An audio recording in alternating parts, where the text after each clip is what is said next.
से 90% विजिट हम जो डॉक्टर के पास करते हैं उसको बहुत इजी तरीके से कंट्रोल किया जा सकता है कि मतलब नहीं जाना पड़ेगा। अब बड़ी बात आती है यहाँ पर drug and magic remedy act होता है। वो drug and magic remedy act की वजह से किसी भी बीमारी को ये बोलना कि ठीक होती है अपने आप में अपराध होता है। अगर हम अपने लिए है कि हम किसी भी चीज़ से ठीक हुए हैं तो वो कोई माई का लाल रोक नहीं सकता उसको बताने के लिए, क्योंकि हम दूसरों को तो नहीं बता सकते, पर अगर हम कहीं खुश करके हम ठीक हुए रहेंगे तो अपने को तो हम बता सकते हैं। 84 लाख योनियाँ हैं इस धरती पे, तो 84 लाख में से जो 1% है वो ज़मीन पे है, रिमेनिंग 99% जो है तो जल में योनियाँ है। मतलब 84 लाख का 1% बोले तो 84,000 जो योनियाँ हैं धरती पे है, बाकी रिमेनिंग जल में है। इनमें जितनी भी योनियाँ है वो कोई बीमार नहीं पड़ती, उसमें से एक अकेला मनुष्य योनि ही ऐसी है कि जो बीमार पड़ती है, डॉक्टर के पास जाती है, इलाज करवाती है, कुछ बीमारियों पे वो ठीक होती है। जिसमें वो ठीक होती है वो बिना दवाई के भी उसमें ठीक हो सकती थी और दवाई से भी ठीक होती है। तो मतलब वो कुल मिला के दवाई नहीं खाएगा तो भी उसमें ठीक होगा। कुछ बीमारियाँ ऐसी हैं कि जिसमें जो एलोपैथ दवाई खाता है तो ठीक कभी नहीं होता है, ज़िंदगी भर दवाई खाता रहता है, दवाई खाते खाते भी एक दिन मौत हो जाती है। तो डॉक्टर के पास लोग कोई फैमिली जाती है, उसमें से 80 से 90% किस बीमारी के लिए जाती है, तो वो जाती है बुखार के लिए। चाहे वो अब बुखार चाहे मलेरिया का हो, टाइफाइड का हो या किसी और टाइप का हो। और दूसरा जो होती है दस्त और उल्टी के लिए जाती है, और कान में दर्द, आँख में दर्द, इन सब के लिए जाती है, दांत में दर्द। तो बेसिकली जो फ्रीक्वेंट विजिट होती है डॉक्टर के पास इन सब बीमारियों के लिए होती है। बाकी जो डायबिटीज़ और ये सब है, बीपी, कोलेस्ट्रॉल, हार्ट, अस्थमा, पीलिया, ये रेयर थोड़ा होती है। तो जिसमें फ्रीक्वेंट विजिट होती है, मतलब 80 से 90% विजिट हम जो डॉक्टर के पास करते हैं उसको बहुत इजी तरीके से कंट्रोल किया जा सकता है कि मतलब नहीं जाना पड़ेगा। कब नहीं जाना पड़ेगा? जब हम खुद उससे ठीक हो जाएंगे तो नहीं जाना पड़ेगा। जैसे कि अगर फीवर होता है तो फीवर होने पे क्या है कि जनरली आदमी पैनिक हो जाता है और एक डर रहता है कि कहीं ये फीवर जो है तो दिमाग में न चढ़ जाए। फीवर में जनरली क्या किया जाता है कि अगर फीवर हो जाए, पहली बात तो हमें यहाँ पर नोट कर दें, फीवर बहुत ज़रूरी चीज़ होती है। अगर आप फीवर को मेडिसिन से कंट्रोल नहीं करेंगे, जो पैरासीटामोल वगैरह खा के कंट्रोल करते हैं, तो भविष्य में कभी भी कैंसर होने का चांस ही नहीं रहेगा। जब आप हज़ारों बार फीवर को पैरासीटामोल से कंट्रोल करते हैं तभी जाके कैंसर वगैरह पैदा होने के चांस रहते हैं।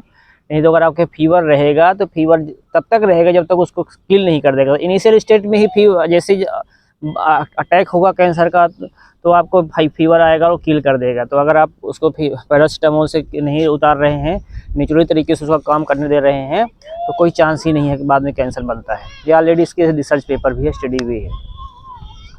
तो अगर फीवर आता भी है तो उसको नेचुरली कैसे हम कंट्रोल करें, तो नेचुरली एक बाल्टी में गर्म पानी लेकर के, और इतना गर्म कि पैर जलना भी नहीं चाहिए और ठंडा भी नहीं होना चाहिए, उसको आधे से घंटे से लेकर के 1 घंटे तक उसमें बैठना है। और साथ ही साथ जब उसमें बैठे हुए होंगे तो गर्म पानी ले करके उसमें नींबू निचोड़ करके उसको उसी टाइम पे खूब पीना है। जैसे चाय पीते हैं उतना गर्म होना चाहिए, ऐसे घूट घूट घूट के पीते रहना है। और उसके बाद जब ये 40 मिनट या 1 घंटे के बाद हम जब ये करके खाली होंगे तो जल नीति कर लेना है। जल नीति में भी पानी कुनकुना होना चाहिए, उसमें नमक मिला लेना है, और वो इतना होना कुछ चाहिए, कुनकुना होना चाहिए कि जले ना, स्किन ना जले, नाक की स्किन जले ना और ठंडा भी ना रहे। तो टच एंड फील करके देख सकते हैं। सबसे नॉर्मल अंग ये होता है, अगर कोई इसको टच करने पे जल नहीं रहा है तो मतलब वो नाक में डाला जा सकता है। दूसरा क्या होता है कि जो हमारा पेट दर्द होता है, पेट दर्द, लूज मोशन वगैरह हुआ या पेट में दर्द हुआ तो हम पैनिक हो जाते हैं।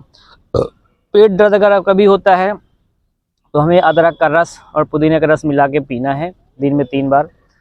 और अगर वो पेट दर्द बहुत ज़्यादा पैनिक है फिर भी कंट्रोल नहीं हो रहा है तो हमें बर्फ़ वाला पानी लेकर के, ठंडा पानी, उसमें एक चद्दर को भिगोना है, और भिगोने के बाद उसको मोटा पट्टा बना करके पेट में रखना है।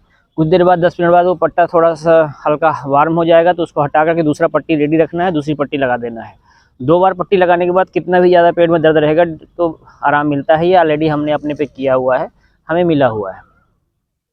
तीसरा क्या है कि अगर जैसे दस्त भी जा रहा है तो दस्त को आप जाने दीजिए, उसको टेंशन मत लीजिए। हाँ, कंडीशन ये है कि दस्त जाने पे बॉडी डिहाइड्रेट होता है, जिसकी वजह से जान जा सकती है। तो बॉडी हाइड्रेट करना है, तो बॉडी हाइड्रेट करने का सबसे अच्छा तरीका होता है नारियल पानी। जितनी बार आपको दस्त जाए उतना नारियल पानी लेते रहें।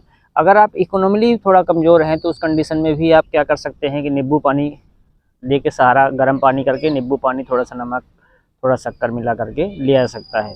जितनी बार आपको दस्त जाए आप मतलब कंसंट्रेट ये रखिए कि आपको बॉडी को हाइड्रेट रखना है, बॉडी डिहाइड्रेट नहीं होने पाए। बाकी दस्त एक टाइम के बाद जितना आपका पॉइजनिंग हुई है पेट में, जब वो निकल जाएगी तो अपने आप दस्त भी सही हो जाएगा।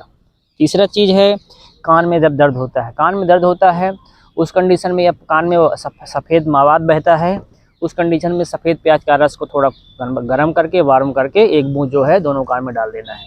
जैसे कि किसी भी एक कान में समस्या हो तो ऊपर डालना, उसके एक्चुअली अपोजिट वाले कान में रहता है, पर आप दोनों कान में डालेंगे तो अच्छा रहेगा। ये भी हमने यूज किया हुआ है, बेनिफिट मिला हुआ है। एलर्जी अगर होती है, कहीं एलर्जी हो गई, फोड़े निकल आए, तो उस कंडीशन में आपको हल्दी और सरसों का तेल मिला करके लगा देना है, जो कि आधे से घंटे में अच्छा खासा बेनिफिट दिख जाता है, एलर्जी जो है हट जाती है।